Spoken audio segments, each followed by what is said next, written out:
ஹே சூப்பர்ப்பா! இனியாவோட love matter வந்து வீட்டுக்கு தெரிய வந்துச்சு. அதாவது செல்விக்கும் தெரிய வந்துச்சு, பாக்கியா அவங்க வீட்டுக்கும் தெரிய வந்துச்சு. எப்படின்னு பார்த்தீங்கன்னா, ஆகாஷும் இனியாவும் வந்து ஒரு ஹோட்டல்ல வந்து இருப்பாங்க. சாப்பிட்டுட்டு இருக்கும்போது கரெக்ட்டா கோபி வந்து பார்த்துருவாரு. ஓகேங்களா?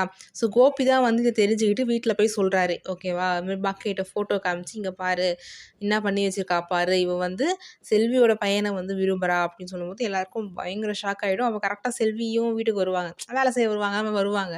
என்ன எல்லாரும் சீரியஸா பேசினிருக்கீங்க அப்படிங்கும்போது, பாட்டி உடனே வந்து, "இந்த நோக்கத்துக்கோசரம் தான் நீங்க எங்க கூடலாம் பழகினிருக்கியா?" அப்படின்னு கேட்டுருவாங்க. உடனே செல்வி ஆன்ட்டிக்கு ஒண்ணுமே புரியாது. "என்ன சொல்றீங்க?" அப்படின்னா, "இந்த மாரி உன் பையன் வந்து எங்க வீட்டு பொண்ணு கூட விரும்புறான். அது எப்படி அது? என்ன புள்ளைய வளர்த்து வச்சிருக்கா?" அப்படி இப்படின்னு கேட்டுருவாங்க. செல்வி ஆன்ட்டி, "வீட்ட விட்டு நீ வெளில போ" அப்படின்னு சொல்ருவாங்க. செல்வி ஆன்ட்டி அழுதுக்குனே போவாங்க. அது பார்க்கறது கொஞ்சம் கஷ்டமா தான் இருந்துச்சு. ஏன்னா வந்து ஏற்கனவே 2 பேரும் பேசிட்டு இருக்கும்போது, செல்வி ஆன்ட்டி வந்து ஆகாஷ் கிட்ட கேட்பாங்க. "இதோ பாருப்பா, நீ வந்து சும்மா பேசுறதா இருந்தா பேசு. ஆனா வேற எந்த எண்ணத்துக்கும் போயிடாத. ஏன்னா வந்து இந்த குடும்பம் தான் நமக்கு சோறு போட்ட குடும்பம். ஸோ பார்த்து நடந்துக்கோன்னு" செல்வி ஆன்ட்டி வந்து ஃபர்ஸ்ட்டே வந்து சொல்லுவாங்க. ஓகேங்களா? ஸோ இந்த சீன் ப்ரோமோல வந்து செல்வி ஆன்ட்டி அழுதுகுனே போறது தான் கொஞ்சம் பாவமா இருந்துச்சு.